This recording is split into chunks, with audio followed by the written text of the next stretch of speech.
hello. Tôi nói đọc lỗ lồm lại rất là hay. Chị trang còn đã mà xong tôi ngắn sầu đó là xả môi này. Giờ đó thì bây giờ nên đó là hết. À một cúp mày thịt rang bộ cắn thịt rang mà rồi ấy. Tôi nói hiện giờ đó thì bây giờ nên đó xì hà trăng sớm á xì hà trăng. Xì hà ớt trăng trăng bây giờ bắt sâu á. Nó phật mà. Cái mình giờ rồi là luôn đó. Scooty pula lo mga mo ya. Zero bazaar da ho ta ma lo ti la. Bazaar di da. Ki kui dor ra mo.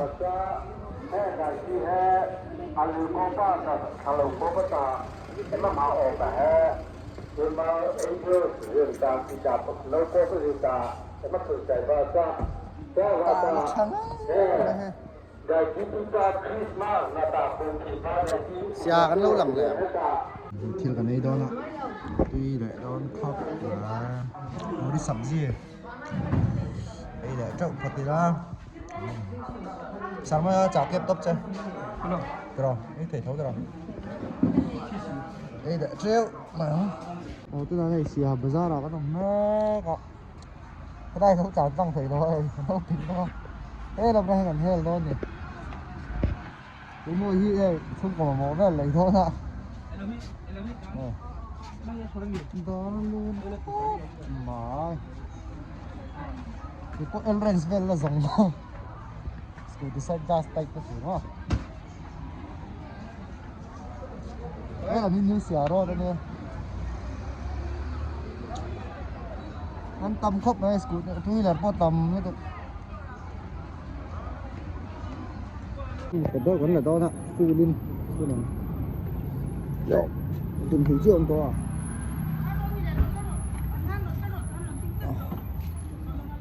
Đây là petrol pump. Dạ.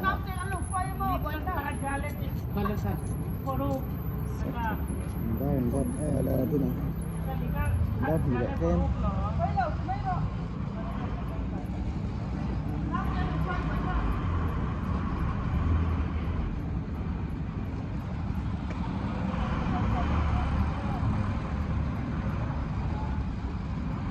Thêm cái gì đó cũng nên cái gì lại cùng thì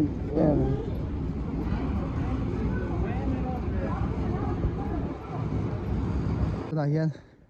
sẽ ra một cái trip đó mà sẽ xì hà gắn bé gắn lâu thỉnh thì là hề gắn lê để gắn là lê sáng môi lúc ngồi em to gắn hoa gắn lê để hạ thang đấy tuấn trùng gắn xin công su mà xì lầu lắm ha chậu thác tục đáng lút lẹ đó thì dân xì hát đang xì giang còn cần pan lẹ đó chi này còn dính trả lẹ đó hay chuyện pan này ra rồi chuông tập kinh xì giang còn cái này lút thấy lo mông khóc mà đi tháo lâu tắc tắc mò driver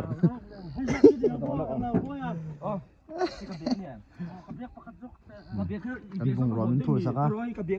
ini kan scooty hai bal thora pak yang kakala kai bal khop mai bal khop tu kan silang mas ni tai à ole ole oni thong đây này kan thong ni o kan lom nu tuk không ai tai min tran thế mẹ hay tai hiền Izara object kan hon thế gì à bang tháo hay hot mana xì hay lết sọ rồi mà rồi có xả điểm đó không chơi xe trang còn là sẽ không gắn lầu đó nào so là xe trang còn gì sao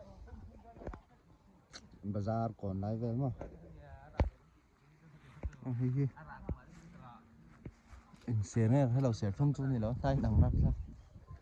hết mà xe không cho mình tiện cả lắm biết à phần vẫn này ra về không phải cái gì để hay lỗ treo ai đồng cái con này ai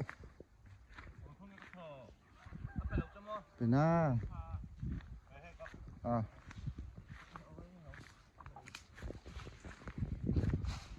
quán này rau lắm.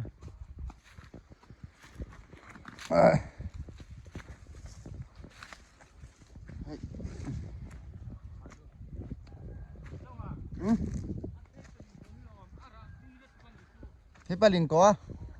à ra em tôi nè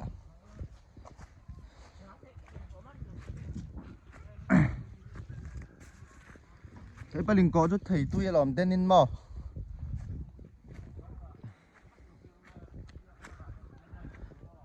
biết à sang đi về lên này lâu mày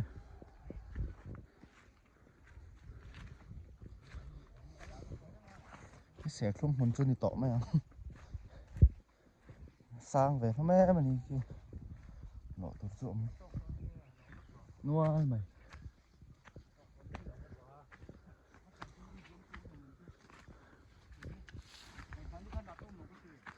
khỏi thấy bà linh có chưa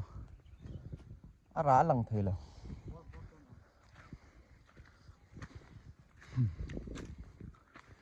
trưng chầu ta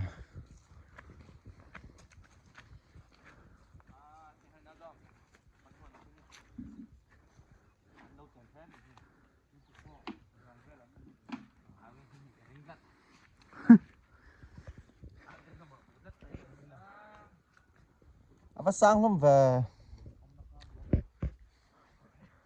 à hồi là hồi khác á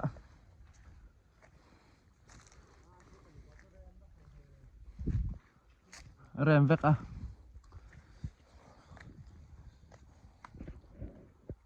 thấy bà linh cọ cũng sẽ thum cả đầu đó này ha thum ra theo này ha ấy chở chở phao thằng ấy tuy đòn tộc chứ cho cả lỗ bể là tầm mấy lộ thôi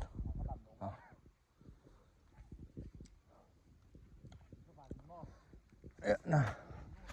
lỗ xin thum lại đòn thôi lâu dấu ta nó biết chào em vào khúc này cùng ra về cái gì hi mà bùm giật thum tiếng lâu đấy bằng theo các tiền tế chiết cho nó tiếng mấy thầy không lâu lâu ý đạo thì sẽ không lâu thứ ba fit khóc mày nào kia giống thả hay quỷ té đa nhị hay spinach thì bữa tới lâu chứ không thể là spinach lâu to pot gì ha sẽ khung mà nhỉ đây sẽ khung cuồng kiểu gì cũng đang này hiện xưa kêu té hai lẩu đây à lẩu sang vi khác